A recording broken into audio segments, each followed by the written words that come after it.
तू गुणत्रयाते अवेरी, मी माझे हे न करी, एक आत्मसुख अंतरी विसंबोधणी। तू गुणत्रयाते अवेरी। फार वैज्ञानिक ओवी मी असं सांगितलं होतं मागच्या वेळेस, आणि अतिशय इम्पॉर्टंट ओवी आहे। अर्जुना, भगवान अर्जुनाला सांगतायत, कर्म करत असताना किंवा बुद्धियोग मिळवायचा असेल अर्जुना, तू गुणत्रयाते अवेरी। साधकांसाठी, भक्तांसाठी फार मोठी महत्त्वाची ओवी। त्रिगुण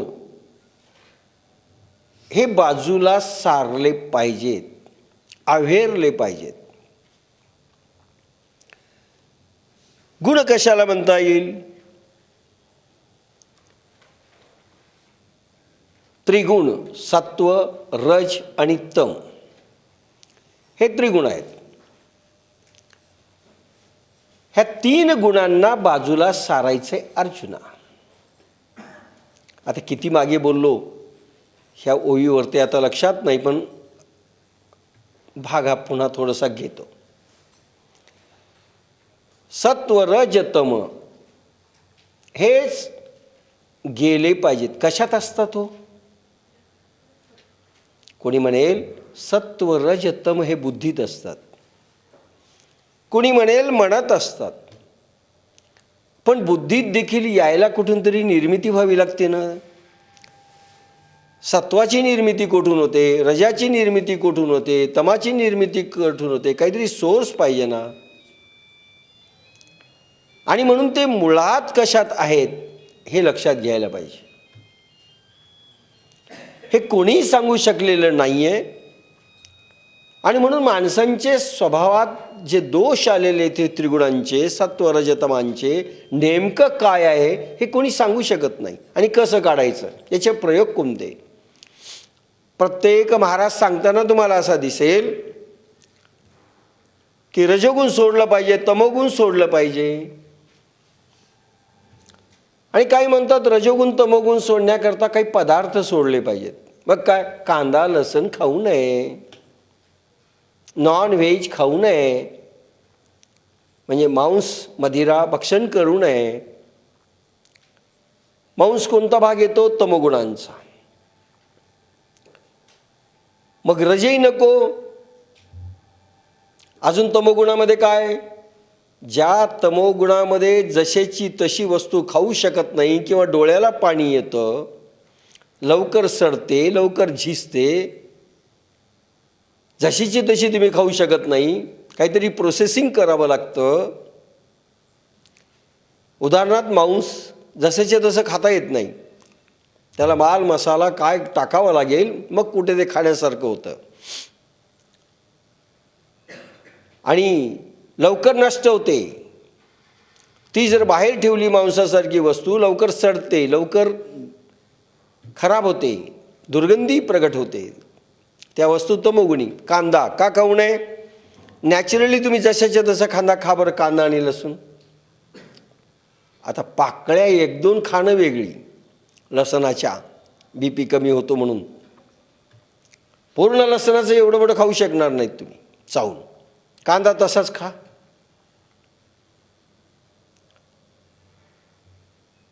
कांदा कच खाता येतो का? अकबर बिरबलांच्या कथेत येतं की बिरबलाला सुरुवातीला बादशहाच्या दरबारात बोलवलं असताना जाऊ दिलं नाही, म्हणून त्याला असं सांगितलं त्या पहारेकऱ्यांना, मला दरबारात जाऊ द्या, मला इनाम मिळणार आहे आणि त्याच्यातलं मी तुला अर्धा देईल। ठीक आहे म्हणाले। मग त्याला जाऊ दिलं आणि कुठली तरी परीक्षा घेतली। त्या परीक्षेमध्ये ह्या दरबारामध्ये याचा नंबर लागला। आता ती परीक्षा सांगत नाही। एक सोंग आणलं होतं राईंदरचं की ज्याच्यामध्ये हा नंदीबैल झाला होता। आता ती कथा सांगत नाही, पण ज्यावेळेस तो पहिला नंबर आला त्याला बादशाह म्हणाला तुला दरबारात ठेवतो, पण आता बक्षीस आता ह्या वेळेस घे काय ते. कारण एक राईंदर आला होता, यांनी नाही राईंदरचं सोन घेतलं होतं, सॉरी, एक राईंदर आला होता आणि त्यांनी नंदी बैलाचं सोंग आणलं होतं, हुबेहूब नंदी बैल. बादशाहाने सांगितलं कोणी दरबारात आहे का, हुबेहूब आहे ओळखायला. म्हणून बिरबल हा छोटा होता मुलगा, यांनी काकडी घेतली, ती अंगावर फेकली त्या बैलाच्या म्हणजे राईंदरच्या अंगावर फेकल्यानंतर भाव असा होता की ते थरथरलं पाहिजे त्याचं अंग. आता थरथरलं नाही म्हणून म्हणलं आर्टिफिशियल नंदी बैल या, कारण एक चांगला नंदी बैल आणला आणि एक हा आणला, कोणता खरा आहे तर यांनी असं काकडी फेकून ओळखलं. हात लावला तर जसं एक कातडी होते ना, सेन्सेशन पावते किंवा थरथरते, त्याच्यावरून ओळखलं. म्हणजे हा फार हुशार मुलगा आहे. ते म्हणे इनाम माग. त्यांनी सांगितलं मला अर्धा इनाम द्यायचं आहे म्हणले दरबाराच्या त्या वॉचमनला. मग म्हणे मला 100 फटक्याची शिक्षा द्या आणि एक तर मी 100 कांदे खावेत किंवा 100 फटक्याची शिक्षा द्यावी. बादशाह म्हणाला असं कुठं असतं का रे, अरे मला काय म्हणतील लोक. नाही म्हणले अर्धा इनाम द्यायचा ना, आणि बाकीचा अर्धा म्हणले मी नगदी नको उधार ठेवतो मी, याला मात्र नगदी देऊन टाका. त्याला बोलवलं, म्हणले बघ एक तर फटके खाय किंवा कांदे खा. ठीक आहे, 50 कोरडे मारायचे किंवा 50 कांदे खायचे. आता तो म्हणला कांदेच खातो. ठीक आहे म्हणलं कांदा खा. एक कांदा खाल्ला की डोळ्याला पाणी येतं, तुम्ही कच्चा कांदा कसाही खाऊन दाखवा मला. एकदम झोंबलं. नाही म्हणे आता कोरडा खातो. कोरडा खायला की पाठीवर वळ उमटायला लागले. पुन्हा कांदा खातो. असं करीत कांदा कोरडा असं करीत 50मध्ये काय झालं असेल त्याची तुम्ही ओळखू शकता. जशाच्या तसा कांदा तुम्ही खाऊ शकत नाही, जसेच्या तसं लसण खाऊ शकत नाही, मांसाहार जसेच्या तसं खाऊ शकत नाही. आणि कारण त्याच्यातनं तमोगुण निर्माण करतो, आणि तमोगुण निर्माण होतो म्हणून खायचं नाही. फार मोठं पाप आणि पुण्याचं काम आहे असं काही समजायचं काही कारण नाही. भाववृत्ती बदलू शकत नाही, प्रेम भावना निर्माण होऊ शकत नाही, आसुरी भाववृत्ती निर्माण होते. आनंदाच्या प्रेमाच्या महासागरामध्ये माणूस राहूच शकत नाही. आणि म्हणून ते पदार्थ वर्ज्य केले पाहिजे. म्हणजे अर्जुना तमोगुणाचे पदार्थ खाऊ नये असं जनरली सगळे बोलतात, पण शेवटी जे तमोगुण रक्तात आहेत, अंगात भिनलेले आहेत, ते कसे जावेत हे मात्र कोणीही सांगताना दिसत नाही. आणि शेवटी तमोगुण काय, जाड जडत्व म्हणजे तमोगुण. जाड आपण सात्विक जरी अन्न खाल्लं आणि तुकडे गिळले छोटे छोटे, ते देखील तम आहे. म्हणजे सात्विक अन्न जरी खाल्लं तर ते तमोगुणी झालं की त्याचे भोग तसेच भोगावे लागतील. BP, डायबिटीज सगळे रोग होतात, तुम्हाला माहिती आहे. आणि हे गुणत्रया ते अव्हेरी, याचा अर्थ असा, पहिल्यांदा तमोगुणी पदार्थ तर बंद केले पाहिजे. पण हे गुण कशामध्ये आहेत, जरी ते मनामध्ये असतील, जरी बुद्धीमध्ये असेल, तर त्याचा सोर्स रक्त आहे. कारण अन्नाचं रक्त बनतं, म्हणजे रक्तामधला तमोगुणी भाव गेला पाहिजे. पहिल्यांदा आपण सांगितलंय जगाला. मग कसं ओळखायचं आपण तमोगुणी किती आहेत. मग काचेच्या स्लेटवर रक्ताचा थेंब काढायचा, काचेच्या स्लेटवर ठेवायचा, पॅथॉलॉजीवाल्याकडून कसंही काढा, आणि वाळल्यानंतर काळा रंग जितका असेल तेवढे आपण तमोगुणी, लाल रंग जितका असेल तितके आम्ही रजोगुणी, आणि फुलगुलाबी किंवा पांढरा रंग रक्तामध्ये जेवढा असेल तेवढे आम्ही सत्वगुणी. भलेही तो महाराज असो की भले अजून कोणी असो, त्याची चिंता नाही की महाराज असेल सत्वगुणी आहे, बिलकुल नाही. ड्रेसवरून नाही, त्याच्या कीर्तनावरून नाही, त्याच्या प्रवचनावरून नाही, त्याच्या साधनेवरून नाही, त्याच्या रक्तरंगावरनं हेमोग्लोबिन 12.5% वर ठेवून ज्याच्या रक्तरंगामध्ये असे रक्त बदललेले आहेत, म्हणजे रक्ताचा रंग बदललेला आहे, त्यावरून त्यांचं गुणवत्ता समजते किंवा त्रिगुण किती आहेत हे समजतं. आणि म्हणून काय म्हणलं, तमोगुण. मग रक्तात जाण्याकरता काय करावं लागेल, मग रजोगुण. रजोगुणामध्ये काय आहे, रजोगुणामध्ये मिरची खाणे, ज्याचा स्वभाव चळवळे वळवळ्या आहे. तमोगुणी माणसांचा स्वभाव नाही रक्त काढू देत तर ताबडतोब ओळखू येतो. द्वेष, मत्सर, ईर्ष्या करणारा, शिव्या देणारा, खून करणारा, दुसऱ्यांना सतावणारा, सतावण्यात आनंद मानणारा वगैरे वगैरे. रजोगुणी, हा रजोगुणी विचित्र असतो. हा रजोगुणी चळवळे आहे, वळवळे आहे. हा एकदम वळवळ वळवळ करतो, कॉन्सन्ट्रेशन होत नाही, ध्यान अवस्था लागत नाही, केंद्रीकरण मनाचं होऊ शकत नाही. बसला तरी असं चळ वळ वळ वळ वळ काहीतरी चालतं, इकडे पाहिजे तिकडे पाहिजे, एक स्टॅच्यू सारखं तो बसू शकत नाही. तुम्ही पहा काय होतं ते. हे रजोगुण. म्हणजे रक्तातला रंग किती बदलायचा तर हे असं बदललं पाहिजे. आपल्याला ओळखू येतं, स्वतःला ओळखू येतं, आपण कोणत्या रंगाचे आहेत, कोणत्या गुणांचे आहोत. आणि म्हणून याच्याकरता काही प्रयोग करावे लागतील, ज्या प्रयोगांमध्ये मी थोडंसं फक्त सांगतो, कारण हळूहळू हळूहळू याच्याकडे वळायचं आहे. तू गुणत्रया ते अवेरी. आणि रजोगुण गेल्यानंतर पुन्हा सत्वगुण शिल्लक राहतो. सत्वगुण जरी शिल्लक राहिला तरी तोही गेला पाहिजे, का शुद्ध सत्वाचा रंग झाला पाहिजे. शुद्ध सत्वाचा रंग झाला पाहिजे, सत्वही गेला पाहिजे. त्याच्यामध्ये 3 अहंकार आहेत, तमअहंकार, रजो अहंकार आणि सात्विक अहंकार. जरी साधू झाला तर एक अहंकार आहे. साधू नम्र असतात असं समजू नका. कवी जसं एका कवीचं दुसरा कवी ऐकत नाही, एका लेखकाचं लेखन दुसरं ऐकत नाही, तसं एका साधूचं कीर्तन दुसरं ऐकत नाही. मत्सर सगळ्या साधूंमध्ये आपसामध्ये आहे, कोणतं श्रेष्ठ कोणतं कनिष्ठ. अरे काही नसेल तर सात्विकतेचा एक अहंकार आहे, नम्रता नसतेच, तोही असतो. तू गुणत्रयात ते अवेरी. पहिले प्रयोग करावे लागतील रक्तशुद्धी करता. कायाशुद्धी. कायाशुद्धी, कायाशुद्ध कशी करायची तुम्हाला माहिती आहे. आपण नवीन जोड दिलेले आहे.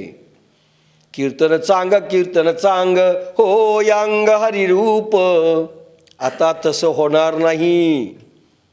इतकं नामसंकीर्तन आपण करू शकत नाही. रात्र आणि दिवस मिरेसारखी तडप असू शकत नाही. रात्र आणि दिवस भजनामध्ये राहू शकत नाही. आपण इतकं विसरू शकत नाही. म्हणून त्या पद्धती ऐकण्याच्या झाल्यात. आता जमाना वेगळा आलाय. पूर्ण जशाच्या तसं जर तुम्ही अध्यात्म घेतलं तसंच राहावं लागणार आहे. नवीन वैज्ञानिक रीतीनं चालावं लागणार आहे. म्हणून असा हरिरूप अंग करण्याकरिता तेवढा वेळच नाही, आणि तेवढी पात्रता नाही, तेवढी लायकी नाही, तेवढी समज नाही. आणि म्हणून आपल्याला जावं लागणार आहे. कायाकल्पांचे प्रयोग करावे लागेल. कायाशुद्धीमध्ये आपण जे निर्माण केलं आहे, मोदीजी महाराजांनी बाप्पासाहेबांकडून करून घेतलं आहे, बाप्पासाहेबांनी आम्हाला सांगितलं आहे, आम्ही देखील तुम्हाला सांगतो. त्याच्यापैकी एक टब्बात, नॅचरोपॅथीचे प्रयोग, टब्बात, नंतर स्टीम बाथ. टब्बात रोज घ्यायचा आहे, स्टीम बाथ 8 दिवसाला एकदा घ्यायचा आहे. चर्वण, खावं कसं प्यावं कसं, तर्पण, 1 घास किती वेळेस खावा चावावा. योगासने, उपवास, एनिमा किंवा एरंडेलचे प्रयोग, हठयोगाचे प्रयोग, अष्टांग योगाचे काही प्रयोग, कायाकल्प प्रयोग, निसर्गोपचार, भाज्या खाणे, असे तुम्हाला माहिती आहे. ज्यावेळेस आपण देहशुद्धी करतो त्यावेळेस हे सगळे प्रकार येतात. साधन चतुष्ट संपन्नतेचे प्रयोग, कर्मकांडातील वैज्ञानिक प्रयोग, जे जे भेटे भूतपासून ते परवानगी मागणे, अर्पण करणे, कर्मकांडातील वैज्ञानिक प्रयोग किंवा सत्कर्माचे प्रयोग, दान धर्म सगळं आलं त्याच्यात. सत्कर्म, तम आणि रज ज्याच्यामधून निघून जातील असे प्रयोग इंद्रियामधून गिरवणे करणे आणि फक्त सत्व शिल्लक राहील असं पाहणे, याला सत्कर्म म्हणतात. सत्कर्माचे प्रयोग, अपान रक्षण. अपान रक्षण 2 मध्ये. आता मन शुद्ध करायचं आहे, बुद्धी शुद्ध करायची, हे झाले कायाकल्पाचे, म्हणजे कायाशुद्धी इतक्या प्रयोगाने होईल. वाचा शुद्धी. अपान रक्षणासाठी काय करावं लागतं? मूलबंध. आता सगळं आता सांगणार नाही, ज्ञानेश्वरी पडली. 2 मनशुद्धी करता वाचा शुद्धी करावी लागेल. वाचा शुद्धी करता खोटं बोलता येणार नाही, खरंच बोलावं लागेल. त्याला वाणीचं तप म्हटलंय. वाचा शुद्धी येते. पुन्हा नामजप त्याच्यामध्ये येतो, नामगजर त्याच्यामध्ये येतो, नामसंकीर्तन त्याच्यात येतं. पण फक्त नामसंकीर्तन कराल, कसंही खाल चालणार नाही. नामसंकीर्तन कराल, शरीर घाण ठेवाल चालणार नाही, काही उपयोग होणार नाही. नामजप, नामसंकीर्तन, भागवत कथा निरूपण, मंत्र जप साधना, मग गायत्री मंत्र असो, नमंकार मंत्र असो, अरिहंत असो, काय असेल ते असो, सगळे मंत्र. 18 वेद पठण, 19 पारायण, ज्ञानेश्वरीचे असो, तुकाराम गाथा असो, काय असतील पारायण, कथा श्रवण, भगवत चिंतन. 3रा प्रकार मन आणि बुद्धिशुद्धी करता पुन्हा सर्वार्पण. सर्वार्पण, परवानगी मागणे, अर्पण करणे. भूताते नमन. 24 त्याग, 25 दान धर्म, 26 श्रवण, 27 चिंतन, 28 मनन, 29 भक्ती मार्गातील जडातून सूक्ष्मात जाण्याचे प्रयोग.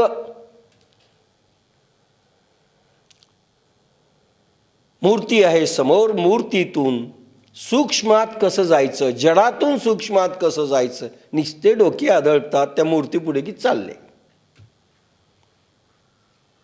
जडातून सूक्ष्मात कसं जायचं याच्यासाठीचा तो प्रयोग आहे. मंदिर, मूर्ती. सूक्ष्मातून नंतर सेंद्रियात, सेंद्रियातून निरेंद्रियात आणि निरेंद्रियातून अतेंद्रियात, अशा स्टेजेस आहेत. प्रयोग 30 प्राणायाम, कपालभाती असो, अनुलोम विलोम असो, सूर्यभेदन असो.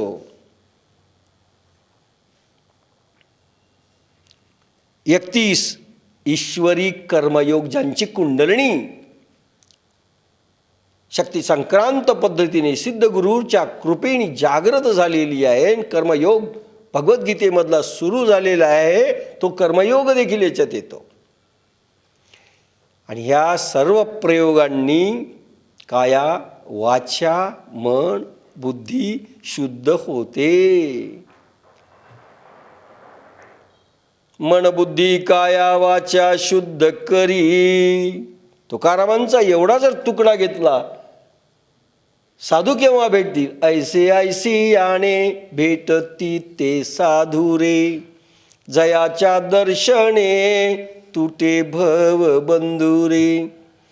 त्या अभंगात तुकोबा म्हणतात, मन बुद्धी काया वाचा शुद्ध करी, रूप सर्वत्र देखुनी नमस्कारी.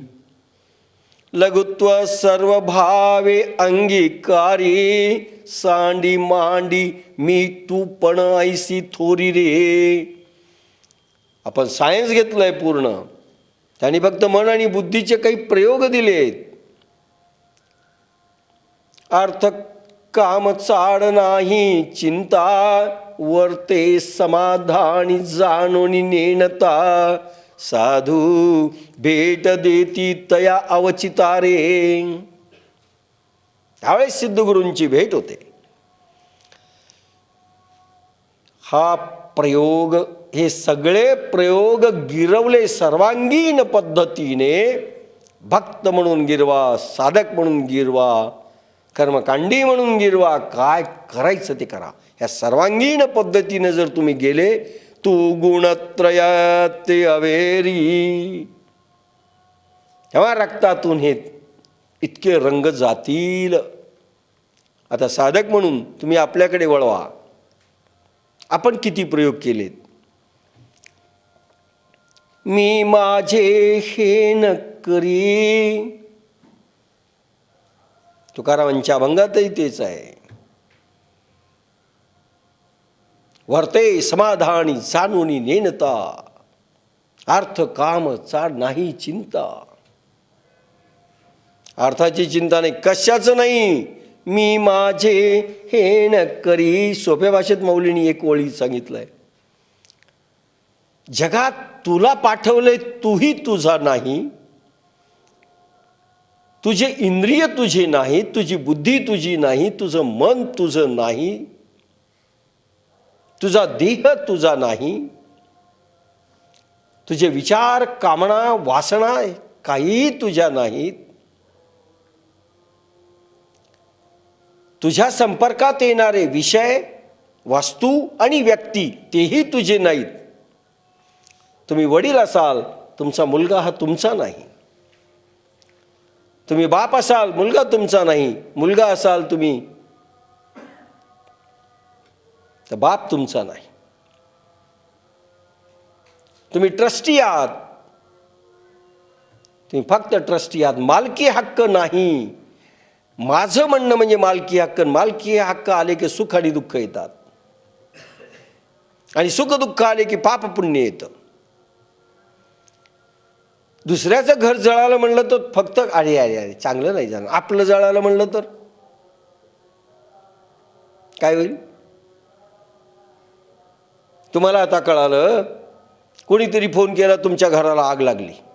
आपण ज्ञानेश्वरी तशीच सोडून क्या जोरात पळून सुधारणार नाही. 2-3 माणसाला न्यावं लागेल, चक्कर येईल. आणि लगेच फोन आला, तुमचं नाही ते शेजारचं. असं का आधीच सांगायचं होतं ना. माझं नाही म्हणलं की सुख आणि दुःख होत नाही. माझं म्हणलं की सगळं गेलं.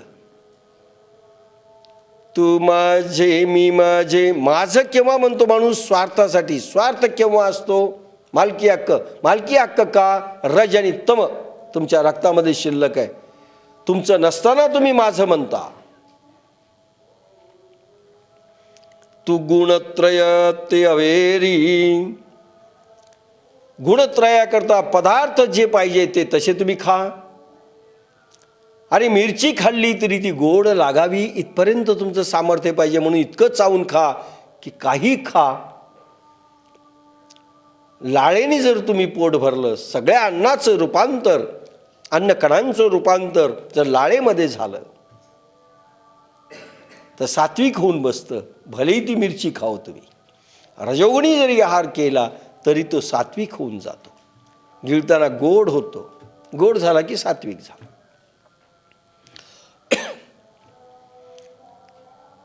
तू गुणत्रय ते अवेरी. आणि हे प्रयोग केले की माझं पण सुटतं. एक शक्ती येते आपल्याला. सगळं प्रभूचं दिसू लागतं. एकात्मसुख अंतरी विसंबोधणी. कुशलता 6व्या अध्यायात आहे. मी व माझे पण सोड, आणि मनचित्त बुद्धी अहंकार व प्राण यात एक आत्मसुखाला विसरू नका. माझं माझं केव्हा होतं असे विचार आसक्ती भाव निर्माण मनामध्ये त्यावेळेस होता ज्यावेळेस हा प्राण खाली वाहतो. हा 12 अंघुळ प्राण वाहतो आणि एकच अंघुळ घेतो. त्यावेळेस हा प्राण विषयाला स्पर्श करतो, व्यक्तीला स्पर्श करतो.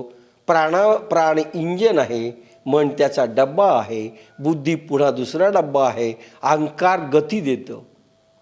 आणि म्हणून हा प्राण इंजन असल्यामुळे तो खाली व्हायला की बाह्य विषयात येतो. आणि बाह्य विषयात आला की माझं माझं, आणि मग तुमचे सत्व रंग, रजरंग, तमोरंगाप्रमाणे हा प्राण, त्याचं मन आणि त्याची बुद्धी वागू लागते आणि विषयाशी संग येतो. आणि म्हणून सांगितलंय अर्जुना, आत्मसुख जर तुला भोगायचं असेल ते आत आहे. याचा अर्थ असा, प्राण आत गेला पाहिजे. 12ने प्राण आत जावा, 4ने खाली यावा. सध्या 14ने प्राण खाली येतो, 1 आणा 2 आणि वर जातो, म्हणून सगळी पंचायत. हा 12ने प्राण आत जावा, कार्बन डायऑक्साईड म्हणून थोडा यावा. आत गेलेला प्राण जास्तीत जास्त स्थिर व्हावा, म्हणजे मन स्थिर होतं. मन स्थिर झाले, बुद्धी स्थिर होते, आत्म्याचा संपर्क येतो. आत्म्याचा संपर्क आला की आत्म्याची चेतना स्फुल्लिंग मनाला मिळतं, बुद्धीला मिळतं. बुद्धी आत्म्याशी युक्त होते आणि परमात्ममय होते. एकात्मसुख अंतरी विसंबोधणी. आत्मसुख फक्त प्रभूच्या कुशीत तुम्ही पहुडला आहात, हा अनुभव येतो. पण केव्हा? तू गुणत्रयात ते अवेरी, मी माझे हे न करी. मग कोणाचं म्हणायचं? प्रभूचं. म्हणताना प्रभूचं म्हणतो, प्रभू तुझं पोरग आहे, पाहिनं. मग तुम्हाला काय करायचं? पाहिल नाही पाहिल नाही, माझं पोरग आहे पण 12वीत आलं पाहिजे. प्रभू तू तुझंही समज. नाही, तुम्ही मागितलं की तुम्ही स्वतःच समजलं. प्रभूचं त्याला शिकवतं कशाला? पाहिल ना तो. म्हणजे तुमच्या याच्यामध्ये आसक्ती हा भाव आहे, मालकी हक्क हा भाव आहे. 46वा श्लोक, 2रा अध्याय भगवद्गीतेचा.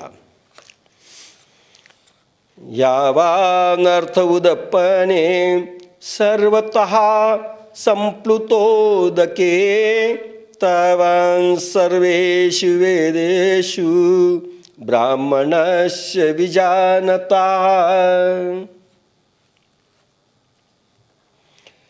विहीर, तळे इत्यादी जेवढा कर्मभाग होतो, कार्यभाग होतो, चोहोबाजूंनी भरलेल्या जलात तेवढाच होतो.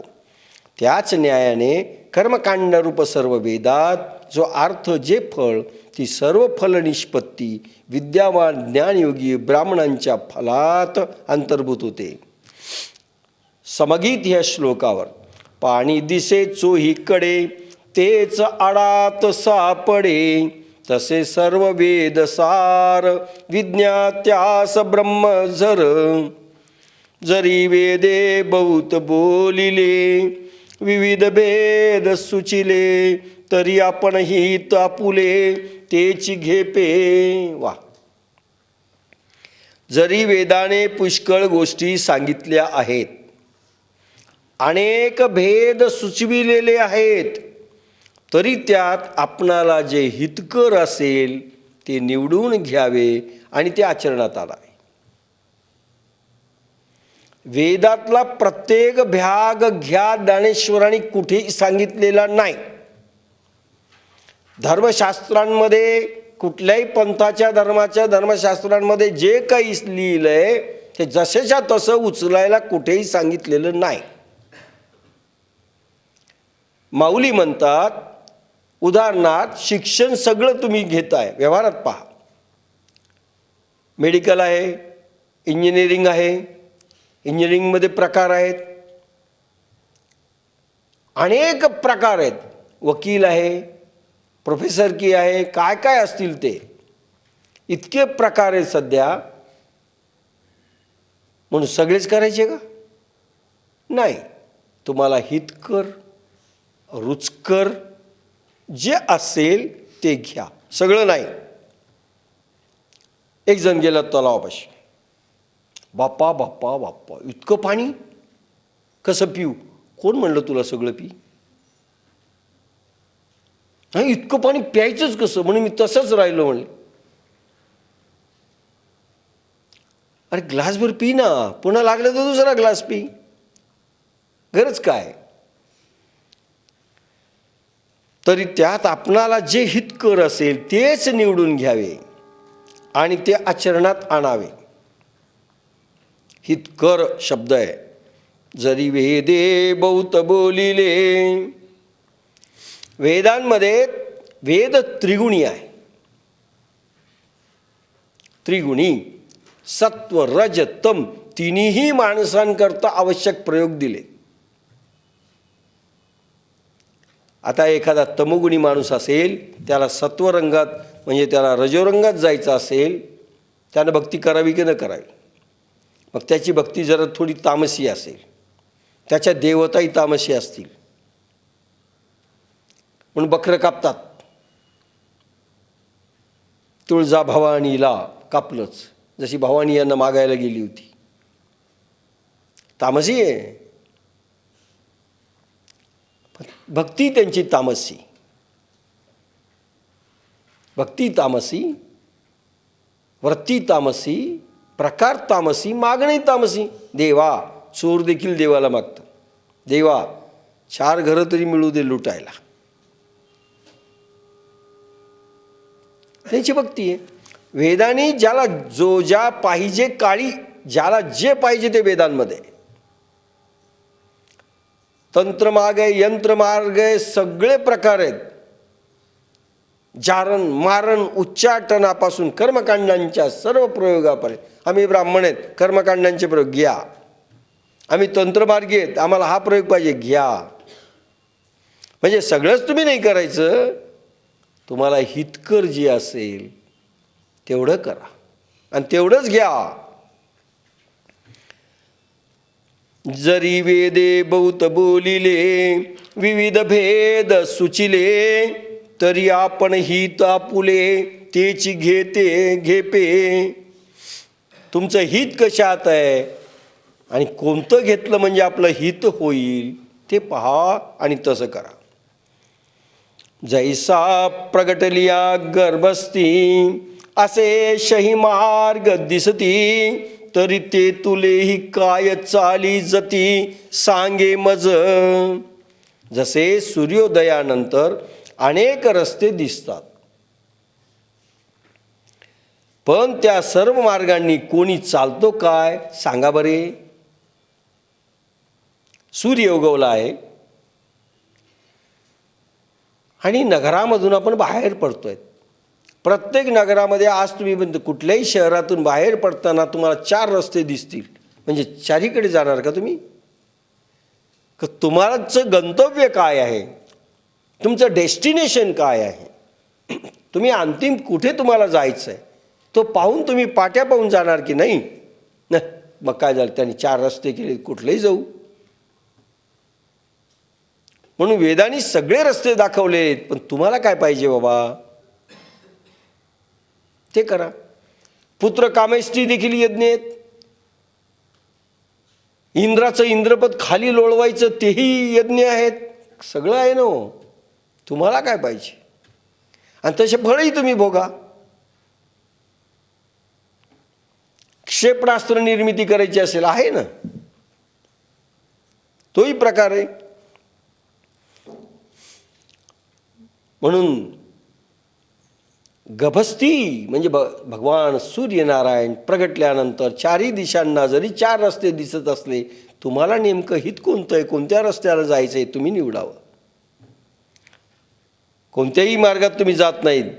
का उदय उदकमय सकळ, जरी जहाले असे मैतळ, तरी आपण घेपे केवळ आरतीची जोगे. किंवा सर्व पृथ्वी जरी जलमय झाली तरी त्यातील पाणी आपण केवळ आपल्या गरजेपुरतेच घेतो. मी आत्ताच म्हणलं तुम्हाला उदाहरण. एका तलावापाशी गेले, पाणी प्यायचं, तलावापाशी आणलं. बापा इतकं कसं पिऊ? अरे तुला पाहिजे तेवढं पी, लागतं तेवढं पी. एवढे एवढे वेद आहेत, 4535 ग्रंथ. कधी वाचू? अरे तुला पाहिजे तोच भाग वाच ना. काय करायचं सगळं वाचून? त्याच्यापेक्षा वाचूनच नको म्हणे. तैसे ज्ञानी जे होती, ते वेदार्था ते विवर्ती, मग अपेक्षित ते स्वीकारिती शाश्वत जे. त्याप्रमाणे जे आत्मयोगी व्यवसायित्मिका बुद्धिधारी असतात ते वेदाचा अर्थ जो अव्यय आत्मा त्याचे संशोधन करीतात, मग ते त्यातून निवडलेल्या चैतन्याची परमात्म्याची उपासना करीतात. तैसे ज्ञानी जे होती. ज्ञानी भगवान ज्ञानेश्वरांचा ज्ञानी हा अर्थ म्हणजे शब्दज्ञानी नाही, पंडित नाही, कीर्तनकार नाही, प्रवचनकार नाही, भागवतकार नाही, शब्दज्ञान मिळवलेला नाही, संन्यास घातलेला ड्रेस म्हणजे ज्ञानी नाही, संन्यास घेतला म्हणून तो ज्ञानी झाला असं नाही, एखाद्या पीठावर बसला म्हणून तो ज्ञानी असं नाही.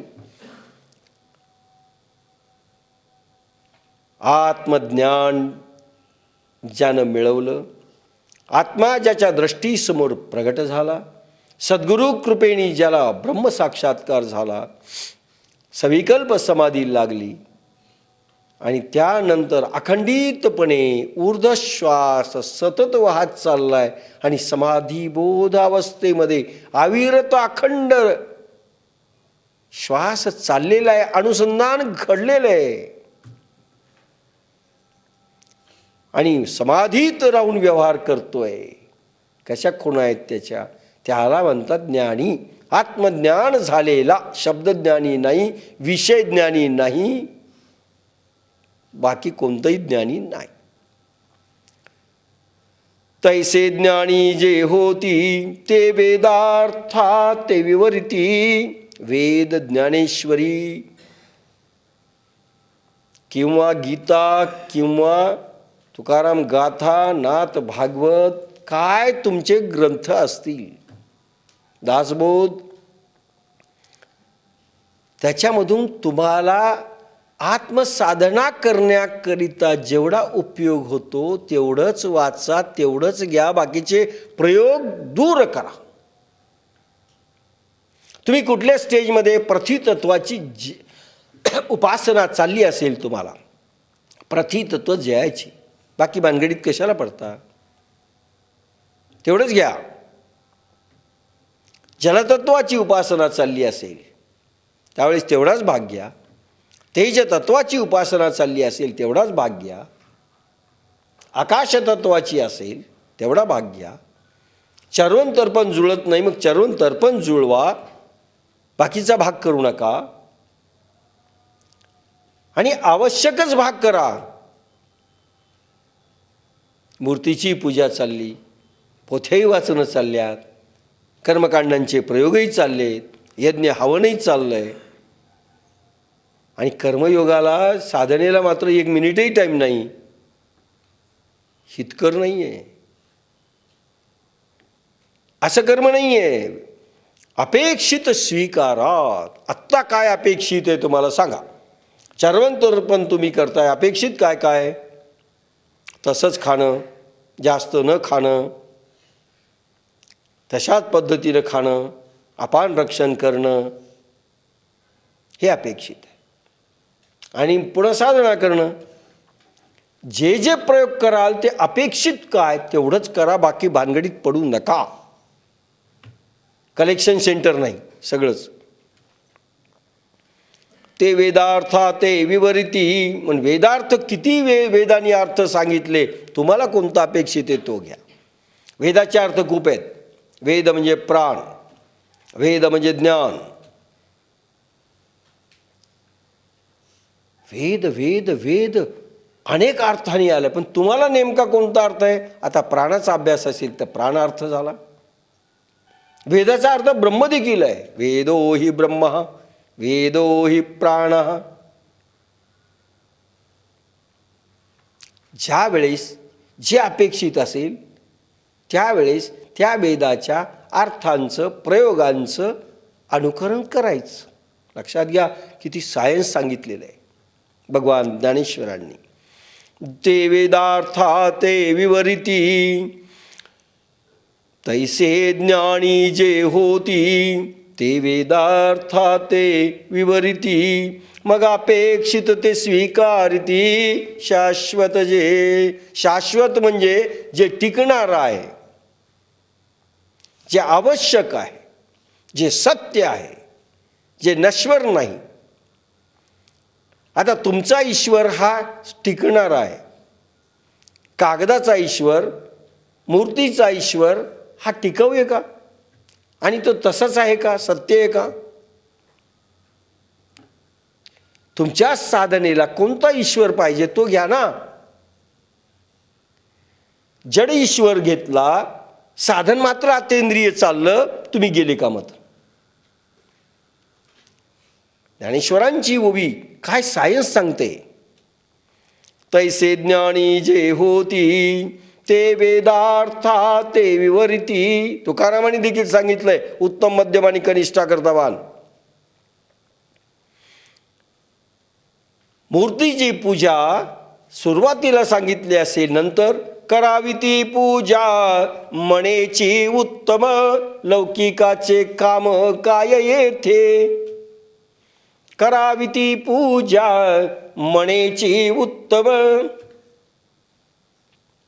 सर्वात उत्तम पूजा मनाने करा.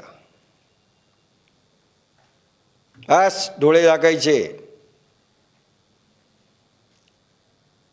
भगवान सगुण अवतारामध्ये जमलं तर त्याच्या स्टेजेस येतं. एक स्टेज अशी आहे, साधी स्टेज, पहिली स्टेज की ती मूर्ती भगवान शंकराची समजा पिंड असेल, ती तुमच्या समोर मनाने आणायची. किंवा पंढरीच्या पांडुरंगाची भक्ती असेल, एकदम पंढरीत निघून जायचं आणि विठोबाच्या समोर तुम्ही मानसिक रीतीने उभं राहायचं. आता पंढरीच्या विठोबाची पूजा पुजारी करत नाहीये, तुम्ही करतायत. करावी ती पूजा म्हणेची उत्तम. मनाची पूजा करा. मनाने तुम्ही त्याला स्नान घातलंय, अखंडपणे सारखं पहा डोळे झाकून. त्यानंतर तुम्ही त्याला दही दूध याचा अभिषेक केलाय, नंतर त्याला चांगल्या वस्त्राने पुसलंय. फार वेळ लागत नाही अशा पूजेला. त्यानंतर गंध लावलाय, डोळ्यात नाही जाणार, नाकात नाही जाणार, बेडबदी ईश्वर दिसणार नाही, रुक्मिणी नाव ठेवणार नाही, अशा सगळ्या पद्धतीनं करायचं. त्यानंतर सुंदर एक पुष्प वाहिलं. ही सुरुवातीची पूजा संपली. अभिषेक करतायत तुम्ही, मंत्र जप करतायत, किंवा एखादं ओम नमः शिवाय ओम नमः शिवाय अशी धार चाललेली आहे, तुम्ही बेल वाहतायत. ओम नमः शिवाय ओम नमः शिवाय म्हणजे असं नाही करायचं, गप्प बसायचं. मानसिक रीतीचे तर मानसिक बेल, हात तुमचे चाललेत, बेल वाहतायत, ही पूजा अजून उत्तम आहे.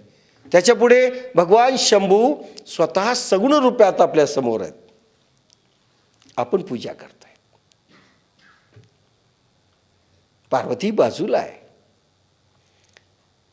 त्यांनाही देखील आपण पाद्यपूजा करतोय, स्नान घालतोय, सगळं भगवान हसतायत. ही तिसरी स्टेजची पूजा. चौथ्या स्टेजची पूजा अजून पलीकडे. पुष्प नाही, काही नाही,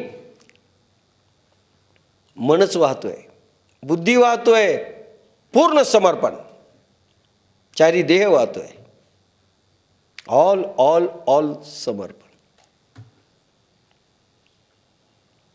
चौथी पूजा एक सहज सांगितलं, जे हितकर आहे, जे आवश्यक आहे, अथेंद्रिय मार्गाचे तुम्ही पंथराजाचे पथिक असाल, तुमची पूजा अथेंद्रिय पाहिजे. म्हणून ही ओवी सांगते, तैसे ज्ञानी जे होती ते वेदार्था ते विवरिती, मग अपेक्षित ते स्वीकारिती शाश्वत जे.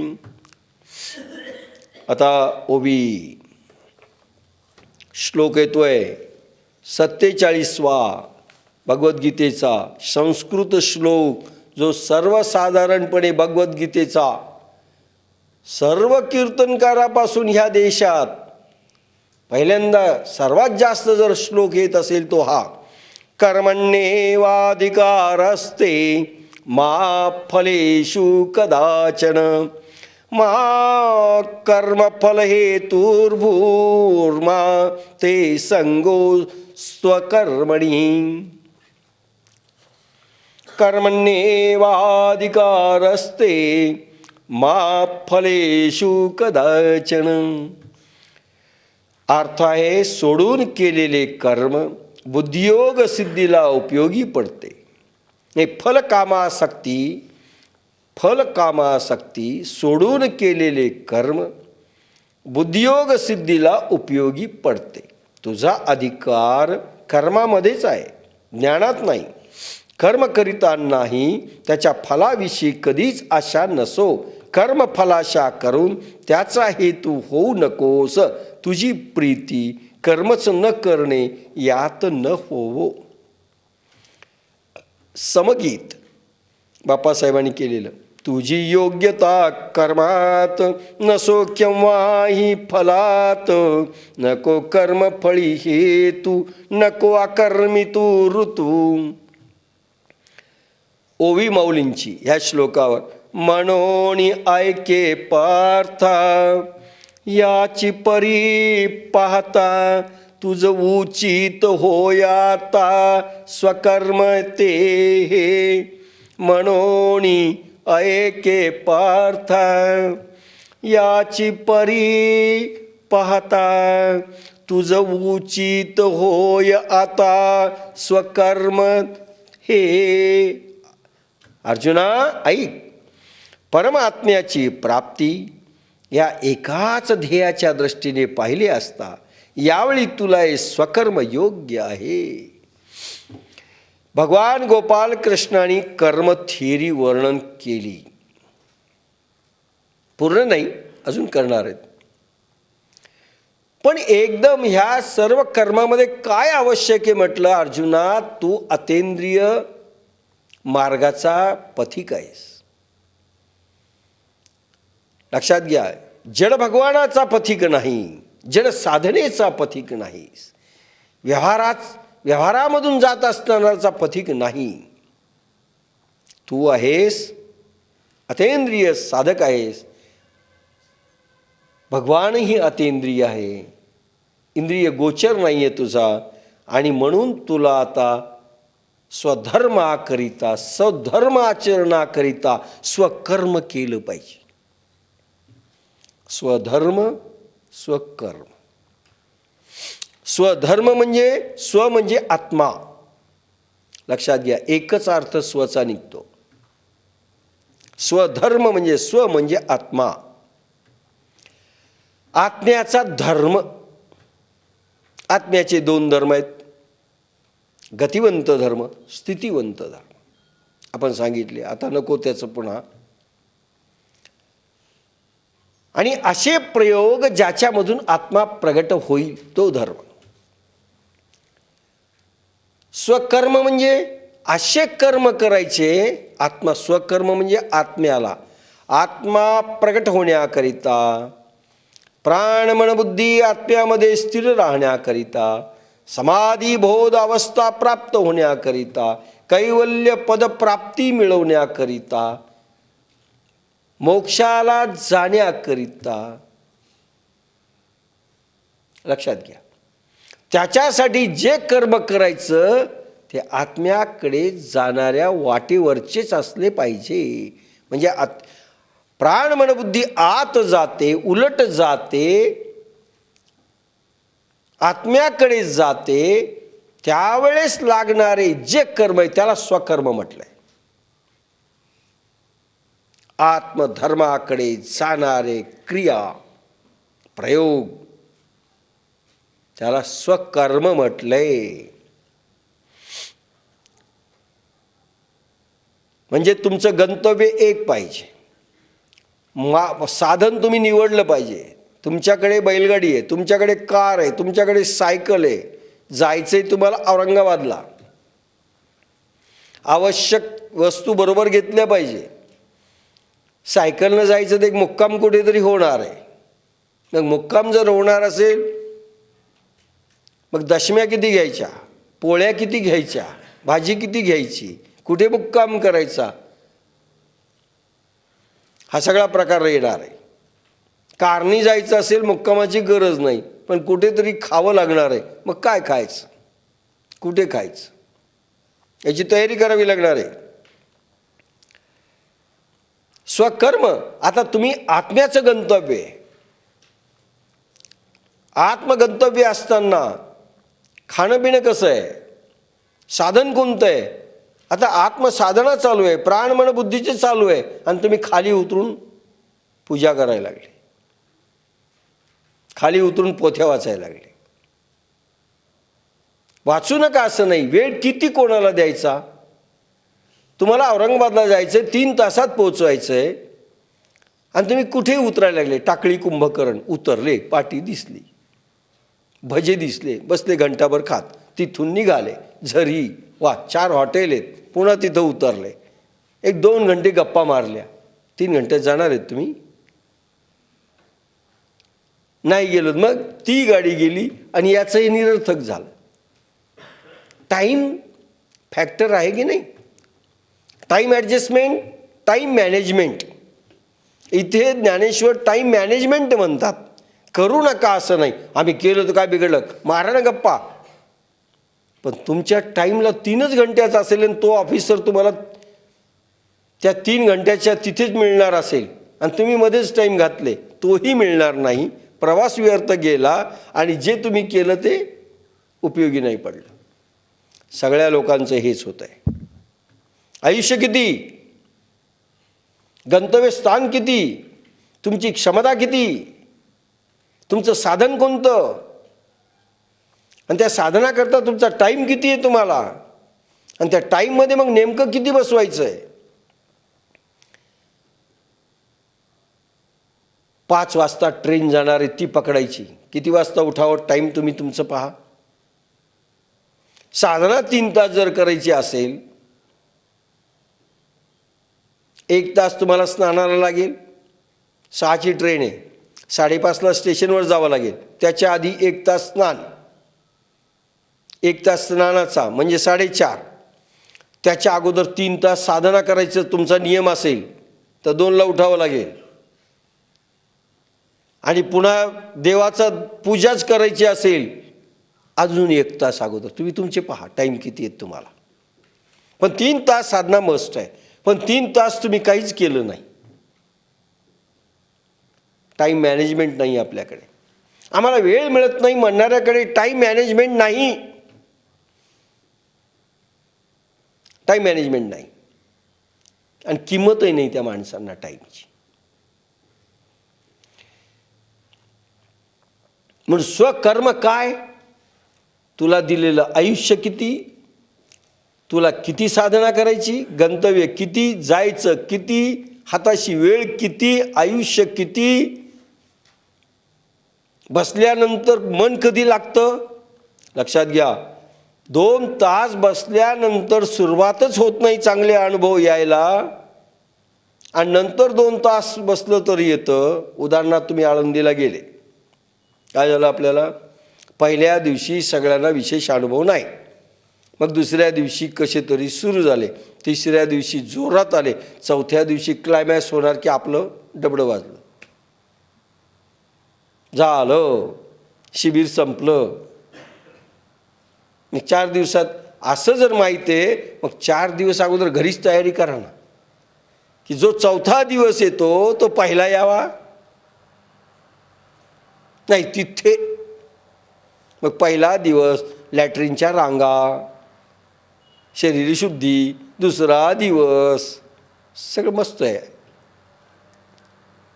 असं कुठेतरी टाईम मॅनेजमेंट, साधनेची मॅनेजमेंट, तुमची क्षमता, तुम्हाला येणारे अनुभव, काही ना 1.5 तासानंतर येतील, काही ना 4 दिवसानंतर सुरू होतील. तुम्ही तुमचं पहा. त्याला स्वकर्म म्हटलंय. हा 2 तासानंतर अनुभव घ्यायला सुरुवात करील आणि तुम्ही 4 दिवसांनी घेणार असाल तर स्वकर्म तुमचं कोणतं आणि त्याचं कोणतं, दोघांचाही फरक पडणार आहे. त्याला स्वकर्म म्हटलंय. म्हणून ऐके पार्था याची परी पाहता, तुझ उचित होय आता स्वकर्म हे. म्हणून अर्जुना ऐक, परमात्म्याची प्राप्ती या एकाच ध्येयाच्या दृष्टीने पाहिले असता यावेळी तुला हे स्वकर्म योग्य आहे. तुला फक्त आत्माच पाहिजे असेल तर त्याच्या लागणाऱ्या विधी आणि विधान, सायन्स, विज्ञान, टाईम मॅनेजमेंट हेच तुला उचित आहे, ते कर. बाकीचं नको. हेही करतो, तेही करतो, तेही करतो, नाही. कलेक्टरनी भेट दिलेली आहे 10 वाजता. आज 9 वाजलेत. जायला किती वेळ लागतो पाहायचं आहे. नाही, मला अजून 4 लोकांना मध्ये भेटायचं. मरा, कलेक्टरही जाईल आणि 4 लोक भेटलेले तुम्ही निरर्थक जाईल. आम्ही भेटू नये का? अहो भेटा हो. स्वकर्म नाही आहे ते, त्यावेळेस नाही. ऑफिसची वेळ झालेली आहे मध्येच सगळ्याला भेटले आणि ऑफिसचं गेलं, नाही चालणार. स्वकर्म नाही आहे ते, निषिद्ध कर्म आहे. आम्ही समस्तही विचारिले तव ऐसे चित हे मना आले, जेन सांडिजे तुआ पुले विहित कर्म. कर्माचे प्रकार किती. अनेक लोकांनी अनेक रीतीने प्रकार सांगितलेले आहेत कर्माचे. कर्म शब्द येतो, त्याची व्याख्या हळूहळू येणार आहे समोर. विकर्म असा एक शब्द येतो, अकर्म असाही शब्द येतो. कर्म, विकर्म, अकर्म. नंतर भगवद्गीतेमध्ये असेही पहा तुम्हाला 17व्या अध्यायात वर्णन येतील इष्ट आणि अनिष्ट कर्म. इष्ट, अनिष्ट. इष्ट म्हणजे मिश्र कर्म, चांगलं आणि वाईट. सात्विक कर्म, राजस कर्म, तामस कर्म हाही भाग येतो. त्यानंतर विहित कर्म जो आता शब्द आला आहे, जो ज्ञानेश्वरीत अनेक जागी विहित कर्म, नंतर निषिद्ध कर्म, नंतर प्रारब्ध कर्म, नंतर क्रियमान कर्म, नंतर संचित कर्म. पहा किती किती प्रकार आहेत कर्माचे. पुढे अजून बारकावा जर घेतला, कायिक कर्म, वाचिक कर्म, मानसिक कर्म किंवा शुभाशुभ, शुभ आणि अशुभ कर्म. शुभाशुभ म्हणजे दोन्हीचं मिश्रण कर्म. त्रिगुणात्मिका, मायेपासनं पंचमहाभूत, मन. पंचमहाभूत म्हणजे कोणते? पृथ्वी, आप, तेज, वायू, आकाश. नंतर मन, बुद्धी, अहंकार. आणि पण 10 इंद्रिय, नाक, कान, हे सगळे 10 इंद्रिय. व त्याचे 5 विषय, शब्द, स्पर्श, रूप, रस, गंध. म्हणजे ज्ञानेंद्रिय 5 कर्मेंद्रिय, त्यांचे विषय शब्द, स्पर्श, रूप, रस, गंध. ह्या सगळ्या समुदायाला मिळून गुण विभाग म्हणतात. तू गुणत्रया ते अवेरी, ह्या सगळ्याला म्हणून गुण म्हणतात.